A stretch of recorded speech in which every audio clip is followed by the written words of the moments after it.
வணக்கம். நான் உங்கள் 500 ரூபாய் பேசுகிறேன். ஞாபகம் இருக்கா?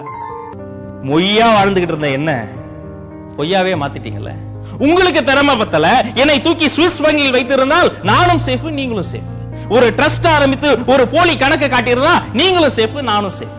இன்னைக்கு என்ன நாளா சுத்தி கடலை எல்லாம் போட்டு போட்டோ எடுத்து Facebookல போடுற, ட்விட்டர்ல போடுற 500 ரூபாயா நான் அறிமுகமானப்ப எவ்வளவு ராஜ மரியாதை. பாக்குறவள தொட்டு தொட்டு கும்பிட்டாண்டா. நெஞ்சுக்குள்ளே வச்சிருந்தான், வெளியே எடுக்க மாட்டான். ஐயோ கடவுளே வந்துருச்சுன்னு சொல்லி சொல்லி கும்பிட்டான். என்னுடைய வாழ்க்கை உங்களுக்கு சொல்லி தரும் பாடம் என்னன்னு உங்களுக்கு புரியுதா? இந்த உலகம் உங்களை தலையில் தூக்கி வைத்து கொண்டாடும். ஒரு நாள் உங்களை செல்லா காசை தூக்கி எரிஞ்சிரும். அலர்ட்டா இருக்கணும். என்ன பார்த்து கத்துக்கங்க. நான் போயிட்டேன், எங்க அண்ணன் 1000 வாய் பேச முடியாம அவரும் போயிட்டாருன்னு எல்லாரும் சந்தோஷமா போகி கொண்டாடுறீங்களா? மேகி மாதிரி திரும்பி வருவேன். ஸ்டைலா, கெத்தா, புது பிரிண்டா, புது டிசைன்ல, புது கலர்ல வருவேன். அப்ப கலரா தான் வருவேன். திரும்ப என்ன கருப்பா மாத்திராதீங்க. வறியவன், விவசாயி, வியாபாரி இவங்க கிட்ட எல்லாம் வளர்ச்சி நிதின்ற பேர்ல என்னைய சுரண்டி சுரண்டி எடுத்தீங்களே. இடைத்தேர்தல் வரப்போது நான் எல்லாம் என்ன பண்ண போறீங்க? கண்டெய்னர்ல என்னைக்காவது நீங்க கடத்தப்பட்டிருக்கீங்களா? வாய் பேச முடியாது, மூச்சு முட்டும். யோசிச்சு பாருங்க. தர்மன் சூதில் நாட்டை இழந்தான்.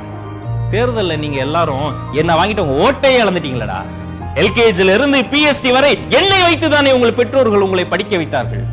படிக்க வைத்த பெற்றோர்களை முதியோர்கள் அனுப்பிட்டீங்க.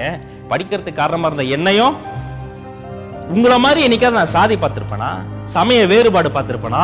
உயர்ந்தவன் தாழ்ந்தவன், ஆண் பெண் பாகுபாடு வேறுபாடு எதுவுமே பார்த்ததுலடா. உன்னை விட ரொம்ப யோக்கியமானவனா, உன்னை விட ரொம்ப வெள்ளையான மனசு எனக்கு இருக்கு. என்ன பார்த்து நீ கருப்புன்ற? நானாடா உன்னை ஏடிஎம் வாசல்ல நிக்க சொன்னேன். நீ நைட்டு ஃபுல்லா நின்னுட்டு ஐயோ 500 ரூபாயா, இவன் வேணா நீ என் தம்பி 100 ரூபாயா கேக்குற.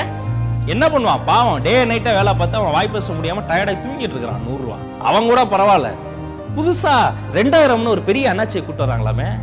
எனக்கு அது கண்டெய்னர் அண்ணாச்சி சைஸுக்கு ஷேர் ஆட்டாவே போதும். பயங்கரமா டிராவல் பண்ண போறாருன்னு நினைக்கிறேன். அப்புறம் என்ன கருப்பு பணம்னு சொல்லாதீங்க. என்ன பதுக்கி பதுக்கி ஒளித்து வைத்திருந்த உங்க மனசு தாண்டா கருப்பு.